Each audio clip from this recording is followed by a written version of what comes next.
Hi, this is Priya. Welcome to the news. Chilakaluripet పట్టణంలోని రామకృష్ణ సేవా సమితి ఆధ్వర్యంలో వేసవిలో చిన్నారులకు భగవద్గీత ఉచిత పఠనాభ్యాస తరగతులు నిర్వహిస్తున్నట్లు సమితి అధ్యక్షులు చేబ్రోలు శ్రీనివాసరావు తెలిపారు. ఈ శిక్షణా తరగతులు ఏప్రిల్ 20వ తారీఖు నుండి మే 16వ తేదీ వరకు మొత్తం 27 రోజులు నిర్వహించడం జరుగుతుంది అని ఆయన తెలిపారు. ప్రతిరోజు ఉదయం 9 గంటల నుండి 11 గంటల వరకు, సాయంత్రం 4 గంటల నుండి 6 గంటల వరకు క్లాసులు నిర్వహించబడుతుంది అని ఆయన చెప్పారు. వివరాలకు గబిటి వారి వీధిలోని రామకృష్ణ సేవా సమితి కార్యాలయంలో సంప్రదించాలి అని ఆయన తెలిపారు.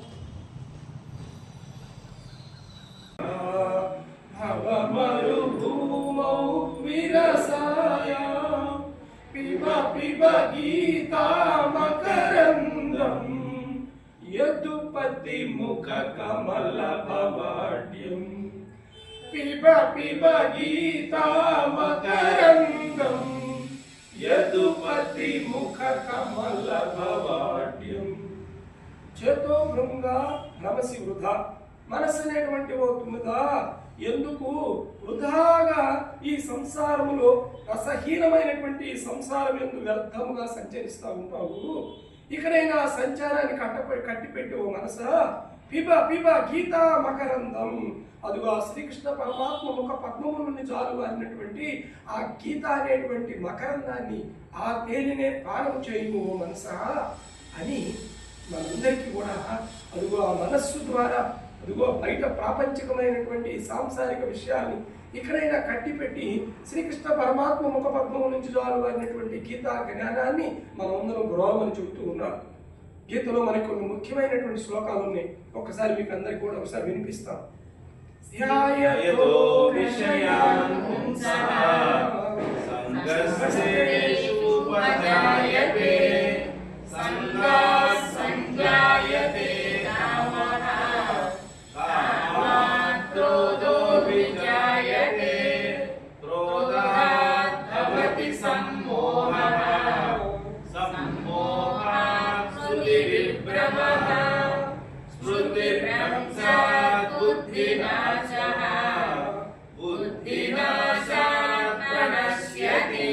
ఇదే విషయాన్ని మనం భగవద్గీతలో తెలియజేస్తున్నాం. ధ్యాయతో విషయాన్ పుంసః, పుంసః అంటే ఈ మానవుడు ధ్యాయతో విషయాన్ని గనక పదే పదే గనక ధ్యానిస్తా ఉంటే సంగత్స్తేషు ఉపజాయతే, దాంతో వాటి యందు అటాచ్మెంట్ ఏర్పడుతుంది. సంగా సంజాయతే కామః, ఆ సంగభావం వల్ల వాటి యందు కోరిక కలుగుతుంది. కామాత్ క్రోధోభిజాయతే, ఆ కోరిక బాగా కలిగితే దాని కారణంగా క్రోధం కలుగుతుంది. క్రోధాత్ భవతి సమ్మోహ, ఈ క్రోధం వల్ల సమ్మోహితులు అయిపోతారు. సమ్మోహ స్మృతి విభ్రమ, ఎప్పుడైతే సమ్మోహితులయ్యారో వాడి యొక్క అదిగో మైండ్ అంటే మనస్సు స్మృతి భ్రంశమవుతుంది. ఏం మాట్లాడాలో ఏం మాట్లాడకూడదో, చిన్న పెద్ద గౌరవ మర్యాదలు అన్నీ కూడా పోతాయి. ఈ స్మృతి భ్రంశమవుతుంది. స్మృతి భ్రంశాత్ బుద్ధినాశ, ఎప్పుడైతే ఆ స్మృతి భ్రంశమైందో వాడి కాస్త బుద్ధి కాస్త నశిస్తుంది. బుద్ధినాశాత్ ప్రణశ్యతి, బుద్ధి నశించిందా సర్వనాశనం అయిపోతాడు. కాబట్టి ధ్యాయతో విషయాన్ పుంసః, కాబట్టి విషయాల గురించి కాదు మనం ధ్యానించాల్సింది. అదిగో భగవద్గీతలో చెప్పబడినటువంటి జ్ఞానాన్ని గురించి ఎప్పుడు చింతించాలి. భగవద్గీతలో మనం చెబుతున్నారు జ్ఞానాన్ని గురించి. ఎవరు చెబుతున్నారు? వాసాంసి జీర్ణాన్ని యథా విహాయ నవాని గృహ్ణాతి నరోపరాణి తథా శరీరాన్ని విహాయ జీర్ణాన్ అన్యాని సంయాతి నవాని దేహి. అదిగో మానవుడు ఏ విధంగా అయితే జీర్ణమైనటువంటి వస్త్రాన్ని విడిచి నూతన వస్త్రాన్ని ధరిస్తున్నాడో, అలాగే ఆత్మ కూడా జీర్ణమైనటువంటి ఈ శరీరాన్ని విడిచి కొత్త శరీరాన్ని ధరిస్తా ఉన్నాయా. కాబట్టి ఎవ్వరం కూడా మనము శాశ్వతం కాదు. చొక్కాలు మారిపోతున్నాయి, డ్రెస్సులు మారిపోతున్నట్టుగా ఈ దేహాలు కూడా మారిపోతూ ఉంటాయి. కానీ దేహాన్ని ధరించినటువంటి ఆత్మ అది ఎప్పటికీ మారదు. అది అంతటా ఒక్కటే, అందరిలోనూ ఒక్కటే.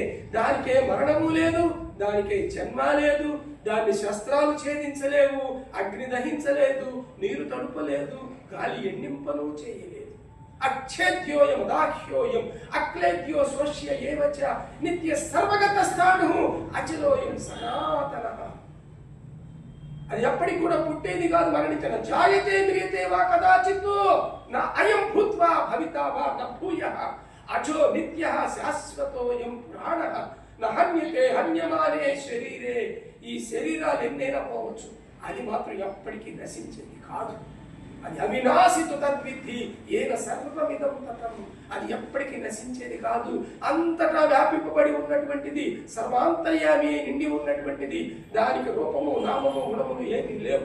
అది సర్వత్రా నిండి నిబిడీకృతమై, అది అజమై అవ్యయమై. అజం అంటే పుట్టుక లేనిదై, అవ్యయం అంటే మరణము లేనిదై, శాశ్వతమై, సత్యమై, నిత్యమై, అనంతమై, అఖండమై, ఆది మధ్యాంతరహితమై వెలుగొందుచూ ఉన్నటువంటి శుద్ధ చైతన్య ఆత్మ. అది మనందరి యొక్క స్వరూపము. అది ఇటువంటి విషయాలు ఎన్నో మనకి ఈ భగవద్గీతలో కొన్ని వందల శ్లోకాలు, 701 శ్లోకాలు అనేకమైనటువంటి విషయాలు మనకు తెలియజేశారు. అవన్నీ మనకి వేసవి సెలవుల్లో చిన్నారులకి నేర్పబోతున్నాం. శ్రీరామకృష్ణ సేవా సమితి, చిలకలూరుపేట. వేసవి సెలవుల్లో చిన్నారులకు భగవద్గీత ఉచిత పఠనాభ్యాసాన్ని రామకృష్ణ సేవా సమితి వారు నిర్వహించబోతూ ఉన్నారు. భగవద్గీత మానవులకు ఆశాదీపం, సాధకులకు కల్పవృక్షం. గీత నేర్చుకున్నాం, మనందరి యొక్క తల రాతను కూడా మార్చుకున్నాం. ఇంటింటా గీతా జ్యోతులను ప్రసరింపచేద్దాం. శ్రీ రామకృష్ణ సేవా సమితి చిలకలూరుపేట వారి ఆధ్వర్యంలో గత 15 సంవత్సరములుగా వేసవి సెలవుల్లో చిన్నారులకు ఈ భగవద్గీత ఉచిత బోధనా తరగతుల్ని నిర్వహిస్తూ ఉన్నారు. ఈ సంవత్సరం కూడా ఈ వేసవి సెలవుల్లో 20/4/2025 నుండి వచ్చే నెల 16వ తారీఖు వరకు 27 రోజుల పాటు ఈ పిల్లలకి భగవద్గీత నేర్పబోతూ ఉన్నారు. ఉదయం 9 గంటల నుంచి 11 గంటల వరకు, సాయంత్రం తిరిగి మరలా 4 నుంచి 6 గంటల వరకు 2 పూట్ల ఈసారి పిల్లలకు క్లాసులు నిర్వహించడం జరుగుతుంది. కాబట్టి తల్లిదండ్రులు సహకరించి తమ బాలబాలికలను చేర్పించి మీ చిన్నారులకు సత్సంస్కారములను అందించే ఈ కార్యక్రమమును విజయవంతం చేయవలసిందిగా ప్రార్థిస్తున్నాం. చిలకలూరుపేట శ్రీ రామకృష్ణ సేవా సమితి వారు మీరందరినీ కూడా, ఈ పట్టణంలో ఉన్నటువంటి చిన్నారులందరినీ కూడా ఈ ప్రోగ్రాంలో పాల్పంచుకొని ఈ మంచి రామాయణ, భారత, భాగవత పరిచయాలు కూడా ఇక్కడ అందించబోతూ ఉన్నాము. మన యొక్క సనాతన సంస్కృతి, ధర్మాన్ని కూడా పిల్లలకి తెలియజెప్పేటువంటి ఈ ప్రోగ్రాంలో తల్లిదండ్రులు తప్పక వాళ్ళ చిన్నారులు పంపించి దీన్ని సద్వినియోగపరుచుకోగలుగుతారని ఆశిస్తూ సెలవు తీసుకుంటాం.